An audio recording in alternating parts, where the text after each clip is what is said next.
নির্বাচন কমিশন বলছে সব মিলিয়ে দু দফায় টোটালে 2 লক্ষের কাছাকাছি সৈন্যবাহিনী অর্থাৎ সেন্ট্রাল ফোর্স আসবে।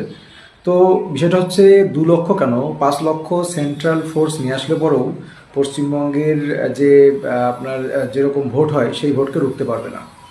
আবার বলছি 2 লক্ষর জায়গা 5 লক্ষও যদি সৈন্যবাহিনী নিয়ে আসে, 5 লক্ষ যদি সেন্ট্রাল ফোর্স দেয়, তারপরেও কিন্তু পশ্চিমবঙ্গের যেরকম নির্বাচন সেরকমই, পূর্বেও যেরকম কয়েকবার হয়েছে এবারও সেরকম হবে।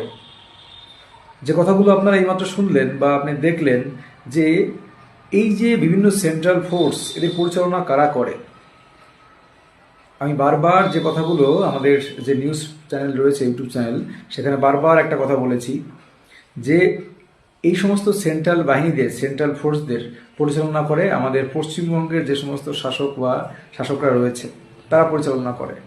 তো যেখানে আমার সেন্ট্রাল ফোর্স প্রয়োজন, যেখানে সেন্সিটিভ এরিয়া যেখানে দিতে হবে আমি সেখানে না দিয়ে যেখানে শান্তিপূর্ণ এরিয়া সেখানে বসিয়ে রাখলাম গাদাগুচ্ছ দিয়ে। যেখানে ভীষণ প্রয়োজন সেখানে আমি 1-2জন দিয়ে রাখলাম, যেখানে প্রয়োজন নেই সেখানে গাদাগুচ্ছ দিয়ে রাখলাম। বা আমার প্রয়োজন হচ্ছে কৃষ্ণনগর, আমি তাদের দিয়ে রাখলাম রানাঘাটে।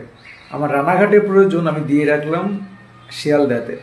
তো ব্যাপারটা হচ্ছে এরকম হয়ে যায়, ব্যাপারটা হচ্ছে এরকম। তো আবারও বলছি, 2 লক্ষের জায়গায় 5 লক্ষ দিলে পরেও পশ্চিমবাংলায় যে ভোট, এটা একটা ভয়ঙ্কর খেলা। এই খেলা কেউ ধরতে পারবে না, এই খেলা আমার আপনার মতো সাধারণ মানুষকে ধরতে পারবে না। অ্যাকচুয়ালি এদের পরিচালনা করাটাই মেন। তো আবার বলছি, 2 লক্ষের জায়গায় 5 লক্ষ সেন্ট্রাল ফোর্স নিয়ে আসলে পরেও যদি সঠিকভাবে পরিচালনা না করা হয়, যদি আপনাদের যেখানে ভোট হচ্ছে সেখানে যদি সেন্ট্রাল বাহিনী ভিতরে, বুথের ভিতরে এবং বুথের বাইরে না থাকে, এবং যেখানে কাউন্টিং হচ্ছে সেখানে যদি পর্যাপ্ত পরিমাণে নিরপেক্ষ ব্যবস্থা না থাকে, বাহিনী না থাকে, তাহলে যেরকম ফল আপনারা পাচ্ছেন সেরকমই ফলই পাবেন। দেখবেন বক্তব্যটা আমি কিছুক্ষণ বাদেই দেখতে পাবেন আমাদের যে বং নিউজ রয়েছে সেখানে আমরা পোস্ট করেছি যে আমাদের এবিপি আনন্দের কি বলছে, সুমনদা কি বলছে শুনে নিও।